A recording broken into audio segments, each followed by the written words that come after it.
Hello, and welcome to this edition of the Caldwell County Schools Profiles. I'm Don Phipps, Superintendent of the Caldwell County Schools, and I'll be your host for today's program. Today's program will be broken into three segments. I have three guests that will be joining me on the set. We'll begin with Darrell Pennell, who's the chairman of the Caldwell County Board of Education. Then we'll have David Caldwell, principal of Hibriten High School. And then finally, Dr. Katrina McKellen, assistant superintendent for our educational program services. We have some exciting topics. I'm going to begin with Darrell Pennell. Darrell, thank you for joining me. Good to be here. We just want to talk about the board experience and the role of the board and the role that you play on the board. So could you tell the viewers first of all, your experience in education? I know you came out of the classroom, spent many years as a history teacher, but talk about that a little bit. I started at Gamble Collinsville High School and then transitioned to West Caldwell when it was built. And I guess that was probably in the 77, 78 school year. And taught school for 33 years, U.S. history, government, economics, that kind of thing. And thoroughly enjoyed my teaching there. And it was a great school. I loved Gamble Collinsville because it was a small school. And then West Caldwell, at the time, it was just fantastic. It's a great school. It still is. They have great staff out there, and thoroughly enjoyed my experience there. But I did teach for 33 years, and then got on the board about 10 years ago, 9 years or so ago, and have been on the board since that time. And there again, since education has been a part of my entire life, being on the Board of Education is something that I thoroughly enjoy. How do you feel like the experience that you've had in the classroom as a teacher has helped you as a board member? Well, I think, just seeing how schools operate and, being around principals and assistant principals and other staff members and just seeing the things that they do. And I know a lot has changed in that time. Back then, there was far less federal control, far less state control, and that has kind of handicapped us a little bit in some of the things that we might do. I know back in that day, we could teach and not worry about an end of course exam. Today, of course, that's a good bit different, and I hope that changes. I think we are maybe on our way toward that being done. How would you describe the roles and responsibilities of a school board in North Carolina? Well, I think there's a number of responsibilities, but generally we put those into three different categories. One is to make policy that affects the schools and the students throughout our county. The other thing is to come up with a budget, and sometimes that's very difficult because we all know that we would like to have more money for various programs, but we have to run a pretty tight ship, and our budget often determines where we spend that money. The last thing is to hire a superintendent. And, hiring you was a process, what has it been, about, actually I guess we hired you about a year and 4 months ago, and you took over a little over a year ago. And since that time you have done a absolutely wonderful, wonderful job. And we are truly fortunate to have you here in Caldwell County, and very blessed that you're here. And as a matter of fact, I think you're the best superintendent for Caldwell County and probably the best superintendent in the state. I appreciate you saying that. Wonderful board and tremendous support that we have from you all to do the work that we have to do. What's led you to think about re-election? Because you said you've been on about 10 years, so you've had to go through a couple of cycles of re-election. What motivates you to continue to run and to aspire to have the position continue on? Well, I love what I do. I love education. It's been something I've done all my life. I've had various other family members that have been in education. A brother, a sister-in-law, My wife was in education her entire life, and she was also on the Board of Education for a number of years. But just being around education, being around young people, I love being around young people. I always felt like it kept me young, and I enjoy that so much. But I think there's a lot of things that the board is doing that, you know, I would love to be a part of as we continue and go forward. We do have a very, very strong board, and we get out into the schools and we enjoy going to events and seeing ball games or plays or just going to schools and visit. We enjoy getting out there and supporting our teachers, our staff, and our students. I've expressed to our team members the importance of being involved regionally and statewide, and I know that you have served for many years on different committees and teams with the North Carolina School Board Association. Very briefly, can you tell us a little bit about that focus from a state level and how that helps us at a local level with you being able to be a voice, particularly for our system and for Western North Carolina on those teams and committees? Well, I have been on the Board of Directors for, I guess this is my 6th year, and thoroughly enjoy that because you get to interact with other board members from across the state. You learn from them, they learn from you, you share ideas. Then we have our meetings, and they get into the legislative aspect, and they get into policy aspects, and I think it's very important to have somebody from Caldwell County on the state School Boards Association Board of Directors, because we can bring that information back and share it with the appropriate people here in Caldwell County. And I consider it quite an honor and a privilege to serve in that capacity and to represent Caldwell County. Well, Darrell, we thank you for your leadership here in our county and across the state. You're a great educator, in the classroom, certainly in that role, but certainly as a board member and a leader in the board. We appreciate your work. So thank you. And thank you for joining me today. Well, thank you very much. It's a great pleasure to be here. Don't go away. We're going to wrap this segment up, and as we start our next segment, I'll be bringing David Caldwell, principal of Hibriten High School, up on set with me to have a discussion about vaping. So come back and join us.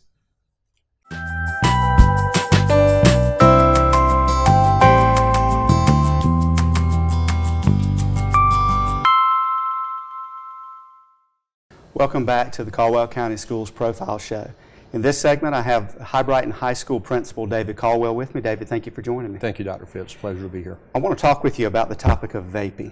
And there are many things that we could talk about in the life of a high school principal just in terms of school governance and leadership. But it was very clear to me as we wrapped up last school year and we talked about issues and things that we needed to address over the summer and some things we wanted to have in place as the school year started.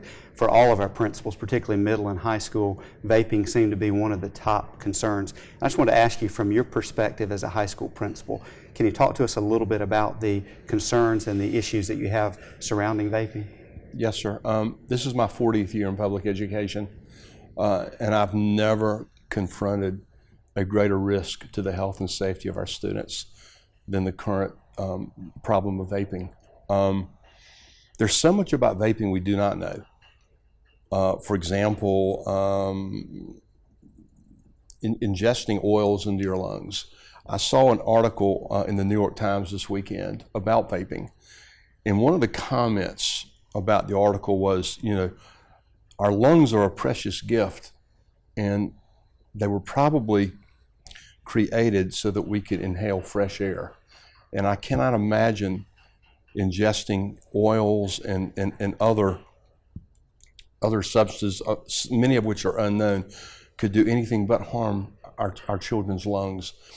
And I know that we're tasked with educating our children, but man, this is probably, to me, the #1 topic, and I think it is yours and the district's. We've got to educate our parents, we've got to educate our teachers, we have to educate ourselves, because there's so much about vaping we just don't know. And for those that may be watching on the internet that may not be aware of e-cigarettes or vaping, can you describe again what we're talking about? Yeah, they come in all shapes and sizes. The original was like a flash drive. You charge them, you heat them up, and all kinds of substances are being put into these things. Everything from flavors to oils to tobacco to cannabis. We're not sure what our children are ingesting. And as opposed to a smoke that comes out of a cigarette, it's more of a vapor. It disappears quickly, but we're not sure about the secondary nature effects of these things. We just don't know. And they're sometimes called Juuls. Juul is the #1 manufacturer, and we've tried to impress upon our kids that their marketing target is our kids, that age group from about 16 to 23 or 24, because they have the greatest amount of personal disposable income, and clearly it is our kids that are being targeted as a key marketing group. And we're not sure how much of this is addictive. I think that there's so much we just don't know. There are no longitudinal studies because nobody's been vaping long enough for us to determine what the long-term effects of vaping might be. And some may think this is a safe alternative to cigarettes, but I was doing some research with the American Lung Association and some things that they had online that one Juul pod may have more nicotine than an entire pack of cigarettes. That is true. So it's very misleading, and I'm afraid that our youth may not be aware of the content of what they have in a device and then what's actually going into their lungs, and then we don't know what the long-term effect of that will be. And I think it goes back, I don't think our parents know either. I think our parents, I talked to a parent recently about vaping, and she said, I need to learn more. I need to know more about I need to know how to have those conversations with my children, and until I learn more about the effects of vaping, I don't feel I can do that. I saw something last week where they now have a watch that it looks like a Fitbit, but it's actually a vape. And I think that part of these things are being created so that when our kids come into school, they simply they can't be detected. I know in our conversations, one of the things that seems to bother you, and it does me as well, the marketing strategy that the companies are using seem to target our youth. And part of that with the gadget types of devices and ways to conceal them in school and other places. How does that make you feel as a principal working with youth that the marketing strategy seems to clearly have them as a target? Discouraged, but we've tried to be honest with them. We met with each of our senior, junior, sophomore, and freshman classes last week, and we told them that when Juul runs a commercial, the very smallest fine print basically states that these should not be sold to anybody under the age of 18. But what I've told our kids is, number one, look how small the print is, and number two, for every dollar they claim they're probably spending to educate us about vaping, they're probably spending $1,000 to continue to create products which will entice our young people to try them. I talked to 3 Hibriten students recently, and they begged me to remain anonymous. And it was a very informal setting off campus. And I asked them, I said, I'm going to write a number down on a sheet of paper from 1 to 10. And I said, from 1 to 10, the number of students at Hibriten that you believe have at least tried vaping. And I wrote down the number 8 on a sheet of paper, and they came back with 9. And that just frightens me, it scares me. Well, that's an interesting point to make. It's one of the top 10 reasons that we put together here locally not to vape is that teens who vape are 7 times more likely to smoke cigarettes. Wow. And which is something we certainly want to avoid. Something else that I saw in our research is that you look at the carcinogens that are in a person's urine, and those numbers are at significantly increased levels for folks who are vaping. And again, the long-term effects of those cancer-causing agents and things like that you're not thinking about. And there's certainly medical concerns and real threats that are there for our students. I think also there's a lot of aftermarket products that are being sold that they're not being tested by anybody, Dr. Phipps. There was a recent death in Illinois, and they're trying to attribute that to simply a secondary market where something was created on the street and sold, ingested, and as a result, there was a fatality. I know there's several cases in Utah right now where they had a rash of issues with young people going to emergency rooms for breathing problems, nausea, and those kinds of things, and a couple of them were on ventilators for several weeks before they recovered. I know folks in the public may say that these things just happen in education. When I was a student, they may say we had alcohol, we had cigarettes. What makes this different? Well, I think what makes this different is there are no longitudinal studies, and there's not one person on the planet who can tell you what's going to happen in 20 years from those who vape for 20 years. We simply don't know. There's no longitudinal data because, you know, I'm in my mid-60s, and 50 years ago, everybody smoked. And then I tried to talk to our students. I said, you know, a lot of those people who were smoking 50 years ago and continue to smoke aren't around anymore. And I'm not trying to scare our kids, but we need to do everything we can to educate them now on the long-term effects, because those are the effects that nobody knows yet. We just don't know. And the mixture that's in the liquid that's being in the device, I read, may have as much as 60 chemicals. And who knows the chemical interactions or what that does in our body. So, and who was making the chemicals? Correct. Well, we thank you for what you do. I'm sorry that we spend time on vaping, but it's certainly a concern that we want our students and the public to be aware of. We thank you for the work that you're doing. We thank you for the support of our local Board of Education, which allowed us to include this language in our student code of conduct. And it's something we certainly are paying attention to this year with vigilance. So thank you so much. Thank you, Dr. Appreciate Phipps. you joining It's a pleasure me. being here. Yeah. Thank you. Again, thank you for joining us for this segment. We welcome you and invite you to come back. We'll have Dr. Katrina McKellen from our Educational Program Services. She is our Assistant Superintendent talking about career and college promise when we return.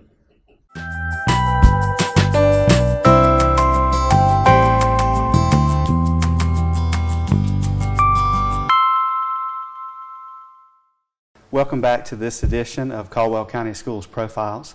In this segment, I have with me Dr. Katrina McKellen. She is Assistant Superintendent for Educational Program Services, which is the curriculum and instruction arm of our school system. Dr. McKellen, thank you for joining me. Good morning. The topic I wanted to discuss today is the Career and College Promise Program. And the reason I wanted to have some time on air is as I go around our community and really across the state, I'm surprised at the lack of awareness that parents still have, and students for that matter, of the program. And it's a wonderful opportunity for students to be able to earn dual credit. And I want you to explain what that is in just a minute. But the amount of time that can be saved in terms of a student ultimately working on a college degree, or the credentials and certification that can be earned, and probably just as important would be the money that can be saved by a family for a student who's able to pick up the credits while they're in high school. So can you talk to us just in brief, general overview terms of the program, and then I'll ask you some specific questions. Sure. So Career and College Promise is an opportunity for our high school students to enroll in college classes. It could be at the local community college. It could be through local university. Sometimes it's on our campuses here in Caldwell County Schools, and sometimes they travel to CCC and TI. But they have an opportunity to enroll in college classes, get that credit. It's on their high school transcript, and then they can get a college transcript.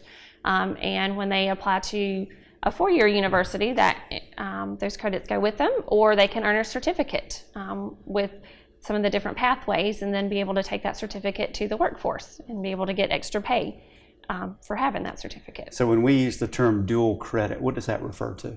So dual credit means that they get both high school credit and college credit for the course. Okay, what about costs and fees and things like that normally are associated with college courses? So as part of the program, tuition is waived or paid for by the state, so to speak.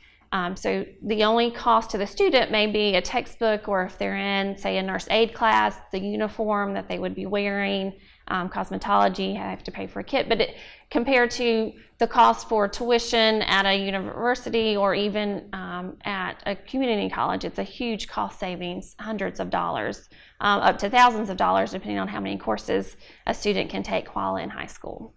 Are there limits to the number of credits or classes that a student can earn? No. The only criteria is that they have to fall in the certain pathway. So we have a career and technical education pathway, and then we have the college transfer pathway. And so as long as students stay in their pathways, and they can go in more than one pathway. I could be taking some career and technical education courses, trying to earn a certificate, as well as taking some college transfer courses, trying to work towards an associate's degree. And folks in the public may feel like they've heard the early college story. which is a wonderful program. It's a 5-year program that allows a student when they come out to have a high school diploma and the associate's degree. We have our Applied Sciences Academy, which used to be the middle college, and students are earning some credit there. But we're talking about courses that are available in our 3 traditional high schools that students have access to, correct? Correct. So a student and we've had a few students in the past, and our numbers seem to be increasing, where at the traditional setting, whether it's South Caldwell or Hibriten, where they are earning that associate's degree in addition to their high school diploma in 4 years. So it can be done at a traditional school and just is another option for our students here in the district. If you do the math on the amount of cost that a parent or a family or a student would incur per credit hour, and you do the multiplication on that, it's a tremendous savings financially. Plus, students are in an advanced stage when they go in and finally enroll and become full-time college students. They have fewer hours that they have to accrue because they've earned those already. Yes. So that has to be a wonderful opportunity as well. What is the eligibility criteria? Okay, so in most cases, students have to be a junior or senior, and then they have to have a 2.8 unweighted GPA, or have met college readiness through a particular test, like the pre-ACT or the ACT or the SAT. If they score a certain score, then that qualifies them for some of the English and math courses that are part of that associate's degree. And this is a program in the state of North Carolina. What is the reciprocity and the assurance that a student or a family would have that students that have earned these credits would be transferred into the college of their choice? So yes, so we have a great partnership in North Carolina between the community college system and the 4-year public university system. Think about the University of North Carolina schools, whether it's Appalachian State University or Western Carolina or the University of North Carolina schools. There's a great reciprocity between those institutions, where if they take that course on that from the community college, it will count as that course at the university level. We've talked a lot in the last year or so about making sure that our students are aware of career opportunities that are in our community. And we've talked about starting earlier, not waiting until the student's in high school. And I think with this program as well, as students begin to think about their options for high school, and they may choose to do one of the high schools like the early college or the Applied Sciences Academy, why is it important for families and students to begin to have discussions about programs like this as early as middle school? Well, as you get into high school, once you start taking certain classes, it's hard to fit everything in. So it's important in the middle school, to begin planning for, here's what I think I may want to do, and to begin taking classes in high school in that particular direction. Like if I'm interested in welding, we have a great opportunity through Career and College Promise for students to take some of those courses in welding to see, is this really something that I'm interested in long-term as a career, or I've tried it and this is not for me, and let's have an opportunity to try something else. And on the flip side, I guess for some students, it will be an opportunity to pick up what they know are going to be the general core classes, and they'd have those taken care of when they finally enroll in school. Yes, sir. So it's really a win-win proposition for families and students and everybody involved. Yes. Well, thank you for sharing with us today. Thank you for all that you do, and we look forward to promoting this. We want to make sure that everyone in the community is aware of the program and the opportunities that are there. Thanks again for being here. And thank you for joining us for our 3 segments. We hope you've learned something. We hope you've been entertained. We look forward to seeing you next time.